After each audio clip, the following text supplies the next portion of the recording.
thank you guys for being here today. So talk about how great you're doing. Could it be any better? Number one in the country, unblemished record.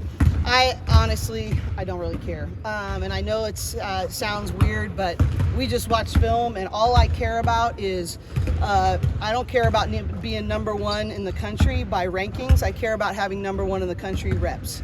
I care about having number one in the country growth mindset. I care about having number one in the country competitive spirit.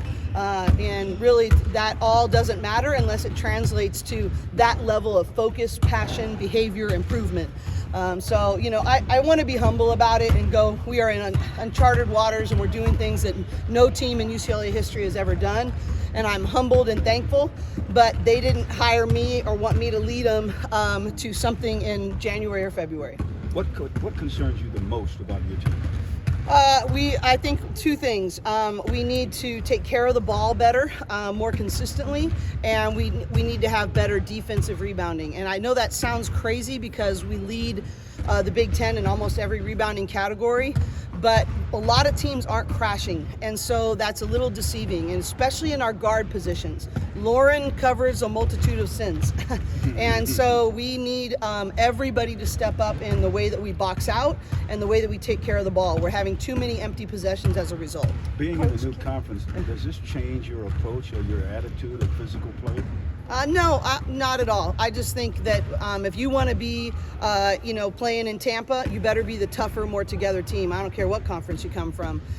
We are just focused on getting tougher every day, being more physical, being the aggressors every day, and whoever we're playing against in whatever conference is just our next opponent to have a chance to work on that. Coach, can you talk about Lauren's intensity and tenacity and how it inspires her teammates as well? Well, I think Lauren, there was a great piece at halftime of the Tennessee and South Carolina game on Lauren, and making a play for her to be, the number one player in the country this year. And I think the reason it's so huge is because of the way she impacts winning possession by possession in so many different ways. It's not just scoring, it's altering shots, it's blocking shots, it's being able to switch on multiple screens. It's people not even wanting to go in there because she's in there.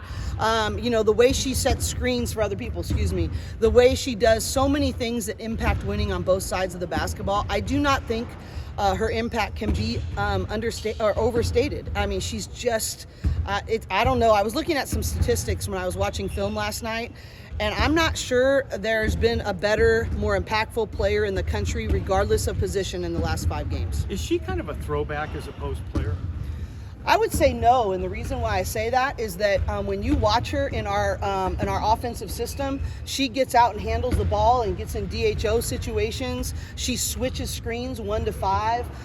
She's not someone who just sits in the paint.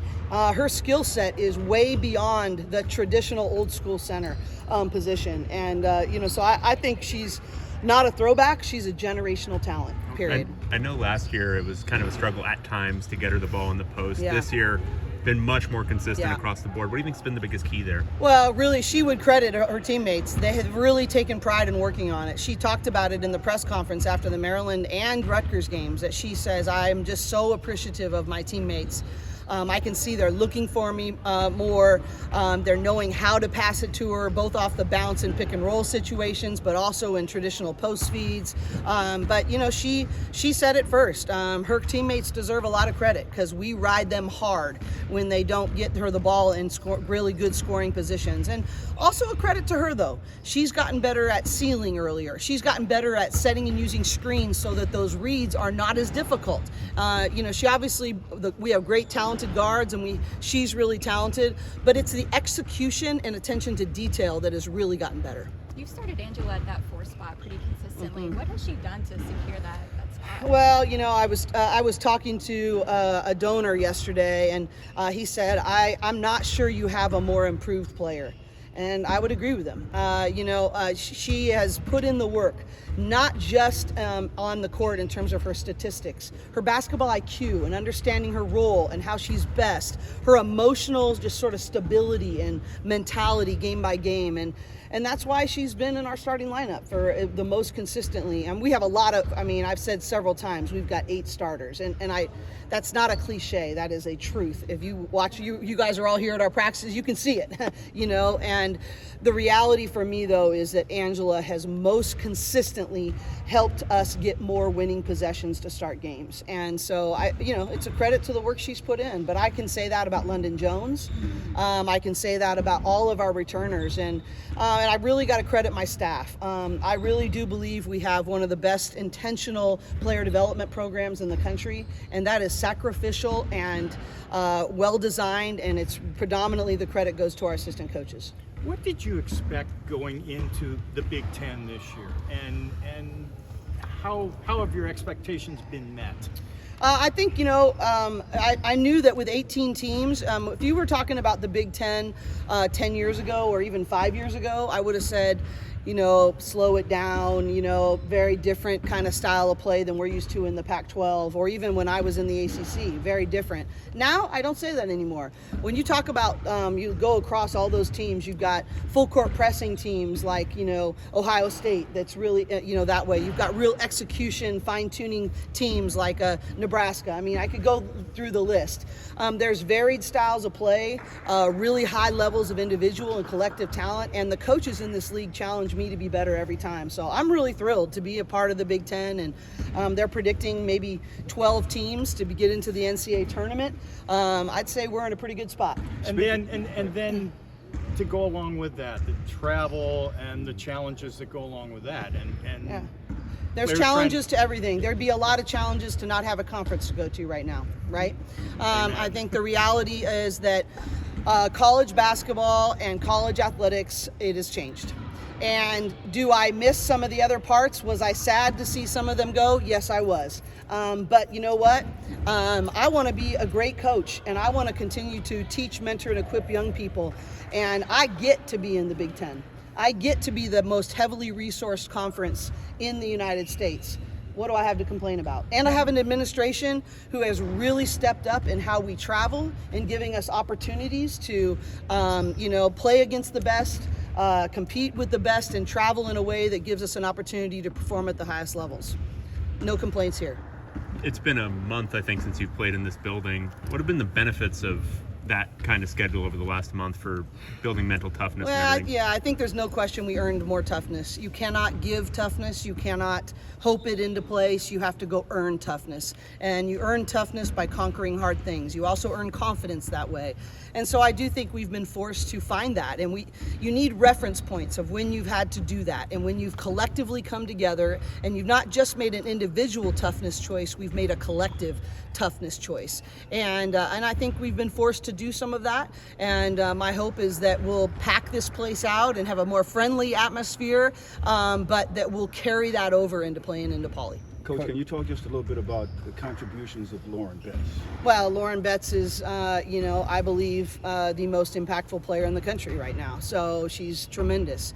But I also give her teammates a lot of credit, like I said before, about how impactful she's being. It's a team thing. When Lauren is that, it's a credit to her individual talent, work ethic, and improvement, and it's a compliment to the team and how we know that we need to be built and built from the inside out to be successful. So really thankful for how Lauren has chosen to grow.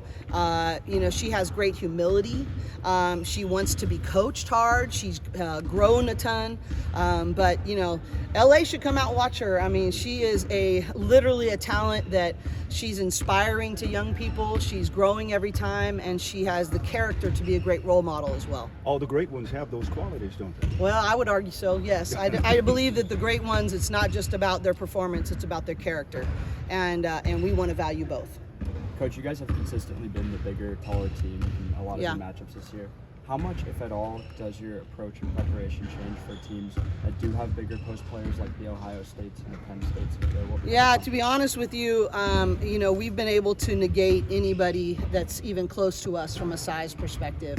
I think more than anything, what it needs to do is we need to hunt the paint and use all of our size, not just Lauren Betts. I think we have a mismatch with Janiyah Barker and Angela Dugalich almost every time. I love our post-up guards in Kendall Dudley and Gabriela Jaquez. And, you know, I think that we can use our length and height with more diversity and more variety than we're doing right now, because, you know, I think we need to not, we get in trouble when we settle for contested twos early in the shot clock, and we can't fall in love. We are a better shooting team, but we still need to know how we're built, and we want to shoot those shots after the balls touch the paint and not just by Lauren Betts.